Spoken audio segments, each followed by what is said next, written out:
kuma tilmaami karna qiso ee waxaan dhihi karnaa wuxuu ahaa qalbi dhisihii ugu wanaagsanaa. Tani waxa ay ahayd hooyo ka gabowda nolosha, laakiin waxa uu sameeyay wax aysan sameyn karin qof walba, taasi oo nolosheeda wax badan uu ku soo kordhiyay. Wiilkan aan maanta idiin soo gudbinayay qisadiisa waxa ay ahayd wiil aad u naxariis badan, kaasi oo sameeyay wax fara badan, taasi oo abaalkeedii markii dambe oo ku guuleystay wax uusan rajeynaynin. Waxaan idiin soo gudbi doonaa qisadan oo meelo fara badan taabanayso. waxaa ka daawanaysiin barta YouTube-kan ku leenahay ee Socdaal 24, aaladdeena TikTok iyo Facebook. waxa ay ku bilaabanaysaa qisada sida tani. wiilkan wuxuu ahaa wiil wado basaska, inta badan waxa uu qaadi jiray tiim macallimiin ah oo iskuul ka shaqeeyo. macallimiintu goobta ay ka shaqeeyaan aad ayay u kala fogeed shaqada. maalin walbana waxa uu sameey jiray in macallimiintaas oo wado muddo sidii ugu shaqeynayay. maalin maalmaha ka mid ah wadada waxa uu ku arkay hooyo waayeel ah oo wadada joogto. cimiladu aad ayay u kulushahay xilliga duhurkii markii la gaaro, sababtoo ah qorraxdu uma adkaysan karo qofka da'da ah, kuma sii jiro qofka markii uu yahay waayeel oo qorraxdu aad ayay u dhibaysaa. haddana marka aad haysan qofku daryeelo adiga oo waayeel ah, noloshu waxa ay kuu geysaa inaad ciilooto, in qalbigaada mar walbana murugada uu dareemo.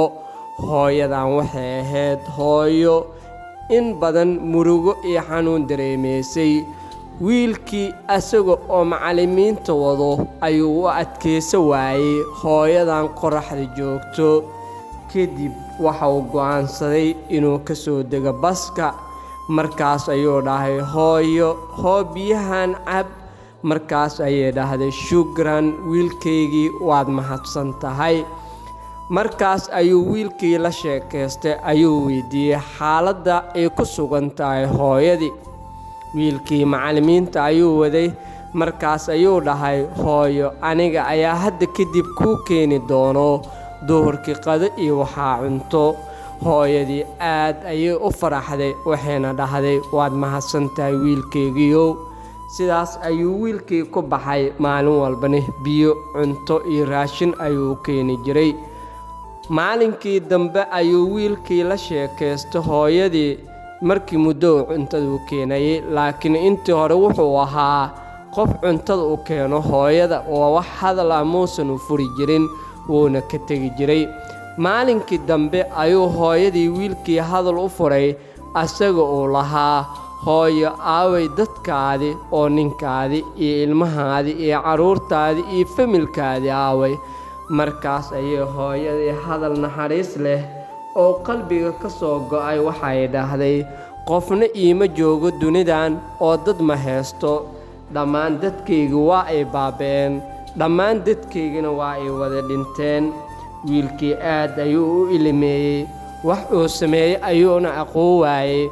hooyadii markaas ayay dhahday, wax aan haysto oo keliya waa muslimiinta iyo dadka maalin walba wadada maro iyo caawiyo. wiilkii xaaladda markaas ayay ku adkaatay. markaas ayuuna wuxuu ballan ka qaaday hooyadii, asaga oo dhahay, hooyo aniga garabkaadii ayaan nahay, wax walba oo rabtane waan kuu sameynayaa, sida wiilkaadii oo kale ayaan kuu ahay. markaas ayay dhahday, wiilkaygiioo waxaa tahay wiil fiican, ilaahay ha ku deesto. dhallinyarada adigoo kalene inay sidaan oo kale noqdaan ayaa rajeynayaa. wiilkii xaafadda ayuu tegey. dhowr su'aalood ayuuna isweydiiyey, kuwaasay ka mid ahaayeen, hooyadan xaggee u hoyataa? cuntadeeda intay saaran tahay maadaama adiga halgelin aa u keento? inta kalena xaalkeedu waa sidee? maalin kale ayuu wiilkii hooyada u soo noqday. markaas ayuu dhahay, hooyo adiga caafimaadkaada ka waran oo sidee tahay? markaas ayay tahay, aniga caafimaadkaygu waa heer saro oo wax iga maqan ma jiro, waana fiicanahay. markaas ayuu dhahay wiilkii, hooyo ma jirtaa wax aad iga codso lahayd oo maanta kuu qaba lahaay. Markaas ayay dhahday, hal arrin ayaa jirto, haddii arrinkaas ay ii qaba lahaydna nolosheedo idil aad ayaan u farxi lahaa. Markaas ayuu wiilkii waxau dhahay, hooyo ii sheeg inaan kuu qabto, aniga ayaan diyaar u ahay. Markaas ayay hooyadii waxay dhahday, waxaan rabaa inaan soo xajiyo, laakiin ma haysto oo nin igu xidhan ama nin i qabo ma haysto, sidaas darteedna sooma xaji karo ayay dhahday. Wiilkii markaas ayuu wuxuu dhahay, hooyo aniga ayaa ku guursanayo. Wiilku aad ayuu u yaryahay, hooyaduna waa da'. Hooyadii waa ay rumayso weysay wiilkii inuu guursanayo. Markaas kadib ayay hooyadii waxay dhahday, ma run baa hadda hadalkaas, mase waa dhalanteed, mase aniga ayaa niyaddii ugu dhisaysaa? Wiilkii ayaa markaas wuxuu dhahay, ma jirto hooyo, oo waxaa niyadda kuugu dhisaayo ma jirto. Wuxuu dhahay markaas, waan ku guursanayaa, waan isla soo xajinaynaa, kadibna markii aan ku guursado kadibna waan ku furi doonaa ayuu dhahay. Markaan xajka ka soo noqono ee boqorka u tag, magaalada ka taliyo, warqadda soo qaado, kadibna haddii lagaa aqbalo sidaas ayuu maharkeenu ku dhici doonaa. Hooyadii iyo wiilkii sidaas ayaa la iskugu xiray. Marka hore wuxuu ahaa wiilka caawiye, laakiin markaan wuxuu noqday saaxiibka nolosha. Sidaas ayuuna arooskooda ku dhacay. Muddo markay isla joogeen kadib ayaa waxaa dhacday ama waxaa la gaaray waqtigii xajka, kadibna waxay aadeen xajka. Muddo ayay halkaas ku maqnaayeen. Markii ay soo xajiyeen oo ay halkaas jireen kadib waa ay soo noqdeen. Markii ay soo dhammaysteen waxay u soo noqdeen magaaladii ay joogeen. Haddii magaalada la imaaday maxaa la wada sugayay? Shala ballanku wuxuu ahaa haddii xajka laga soo noqdo in la isfuro, maadaama uu ballanku ahaa in xajka oo keliya lagu aado aroosku, laakiin kadib haddii la soo noqdo in la isfuro. Markay isku imaadeen oo wiilkii arrinka sheegay ayay maamadii waxay dhahday, hadal xigmadeysan ayaan kuu sheegayaa. Hadalkaas oo aan ma ogtaa waxyaabaha dumarka ay necab yihiin. Wiilkii ayaa ugu jawaabay, maya ee ii sheeg. Markaas ayay dhahday, xabiibi ama gacaliye, waxyaabaha dumarka ay necab yihiin waxaa ka mid ah in dumarka ay maqlaan ereyga furiin ama waan ku furay. Sidaas darteed aniguna maanta ma jecli inay furto, inaan isla joogno ayaan jecelnahay. sidaa maanta xajku u aadnay ayaana jecelnahay jannadiina ku kulanno. Wiilkii arrinku waa uu ku adkaaday.